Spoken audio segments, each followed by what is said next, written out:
Hello students, good morning. कैसे हैं आप लोग।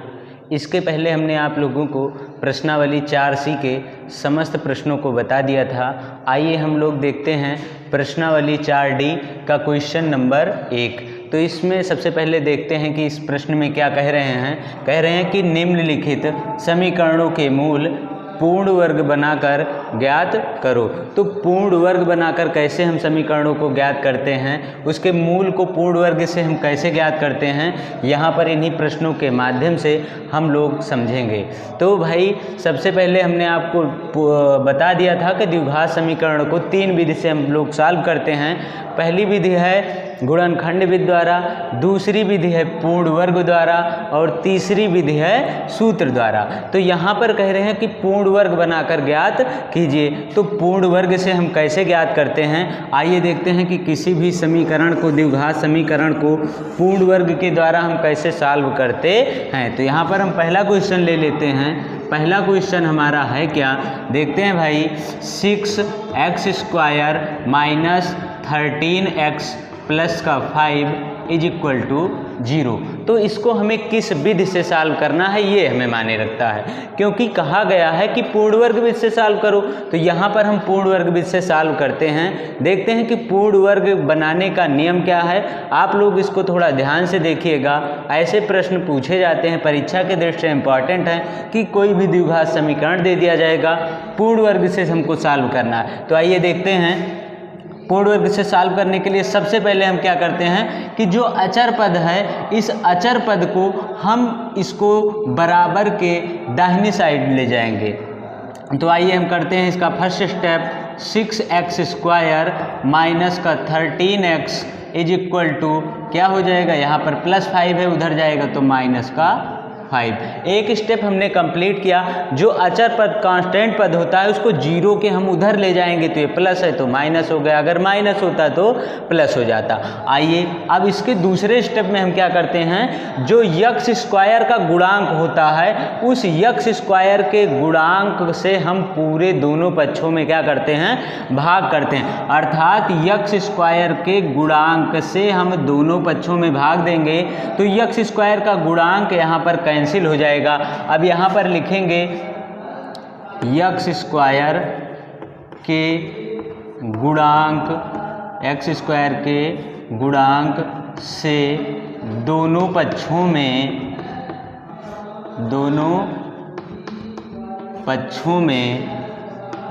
भाग देने पर तो भाई हमारा यहाँ पर x² का गुणांक कितना है, 6 है कि नहीं। तो यहाँ पर इसका गुणांक 6 है तो 6 से दोनों पक्षों में भाग देंगे तो ये हमारा हो जाएगा 6x² अपान 6 माइनस का 13x/6 is equal to minus का 5/6। अब यहाँ पर हम लोग देखते हैं 6 से 6 कैंसिल, तो हमको मिलेगा भाई कितना, हमारे पास हमको केवल मिलेगा यहाँ से कितना, 6 से 6 कैंसिल, तो हमारे पास हमको केवल मिला x² माइनस का 13/6 इज इक्वल टू माइनस का 5/6। अब यहाँ पर हम लोग क्या करते हैं भाई, देखते हैं जब हमको इतना मिल गया कि x के स्क्वायर का गुणांक हम यहाँ से कैंसिल कर दिए, जो भाग दे दिए, भाग देने के बाद हमको इतना मिला। उसके बाद हम क्या करते हैं, देखते हैं कि x बीच वाले पद का गुणांक कितना है, 13/6। तो जो बीच वाले पद का गुणांक होता है उसका आधा करते हैं। तो बीच वाले पद का गुणांक भाई कितना है, माइनस का 13/6। तो माइनस का 13/6 है, तो माइनस का 13/6 का आधा करेंगे तो आधा करेंगे तो बटे 2 होगा, बटे 1 करेंगे तो ये बराबर हो जाएगा माइनस का 13/6 गुणे 1/2। अर्थात याद रखना आप लोग, किसी भी संख्या का आधा करना हो तो उस संख्या में हमेशा डायरेक्ट हम क्या करते हैं, 1/2 से हम लोग क्या कर देते हैं भाई, गुणा कर देते हैं। क्या कर देते हैं, इसमें हम तुरंत गुणा कर देते हैं तो हमें इसका आधा मिल जाएगा। तो इसका आधा -13 गुणे 1 माइनस का 13/6 दूनी 12 माइनस का 13/12। अब हमें इसके गुणांक का आधा हमें तो मिल गया, आधा कितना मिला, माइनस का 13/12। अब जब हमको ये यक्स के गुणांक का आधा करते हैं, आधा जो हमें प्राप्त होता है इसी के आधे का हम लोग क्या करते हैं, वर्ग करते हैं, और वर्ग करने के बाद इसी के वर्ग को हम दोनों पक्षों में क्या कर देते हैं, जोड़ देते हैं। तो यहाँ पर हम लिख देंगे यक्स के गुणांक, एक्स के गुणांक माइनस 13/6 के 13/6 के आधे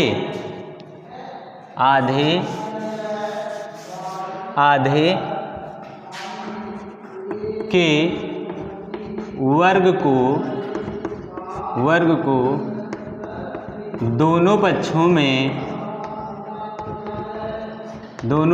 में जोड़ने पर, दोनों पक्षों में माइनस 13/6 के भाई 13/6 के आधे के वर्ग को दोनों पक्षों में जोड़ने पर, तो हम 13/6 का आधा करेंगे तो 13/6 का आधा होता कितना है भाई, हमने अभी आपको बताया कि 13/6 का आधा हम लोग करेंगे तो माइनस का 13/6 गुणे क्या हो जाएगा 1/2, तो इसको हम क्या लिख सकते हैं, माइनस का 13/12। अब इसी के वर्ग को दोनों तरफ हम जोड़ देंगे तो यहाँ पर हमारा बन जाएगा x² माइनस का 13/6 x प्लस का इसी का वर्ग जोड़ देंगे तो 13 माइनस 13 का वर्ग करेंगे तो कितना आ जाएगा, -13 गुणे -13 तो 13 का वर्ग 169/12 का वर्ग 144 बराबर हो जाएगा हमारा क्या, माइनस का 5/6 प्लस का 13 भाई माइनस का वर्ग करेंगे तो वही आएगा,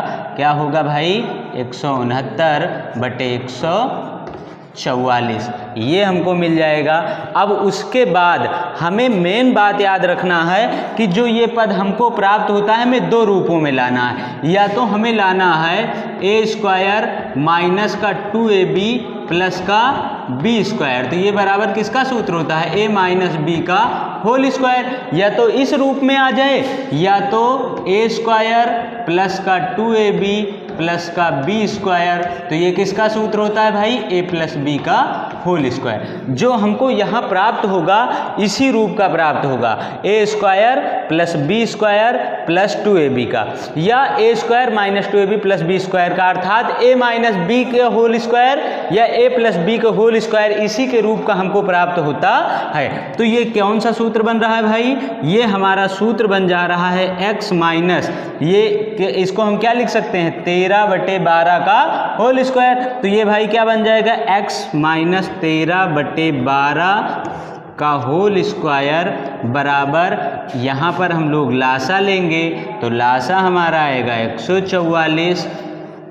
अब यहाँ पर हम करेंगे लासा लेंगे 144, तो 6 चौहों का 24, 6 दूनी 12, 6 चौहों 24, तो कितना आया भाई 24 आया, 24 छक्का 144, तो 24 छक्का 144 होगा। तो अब इस 24 से हम ऊपर 5 में गुणा करेंगे तो 5 चौक 20, कितना आएगा भाई 5 चौक, यहाँ पर 6 दूनी 12 किए और 6 चौहों का 24, तो 24 आया, 24 को हम 5 से गुणा करेंगे 5 चौक 20, फिर क्या आया 5 चौक 20 आ गया हमारा, फिर 5 चौक 20, 2 22 और 5 एकम 5, अब यहाँ पर 5 चौक 20, 5 दूनी 10, 2 12, अब यहाँ पर हमारा कितना मिला भाई 24 पंचे हमको कितना मिल गया 120, 24 पंचे 120 मिल गया हमको। अब 24 पंचे 120 करने पर हमको माइनस का 120 मिला, प्लस का 144 का हम 144 में करेंगे 1 आएगा, और 1 को हम ऊपर से गुणा करेंगे तो 169 आएगा।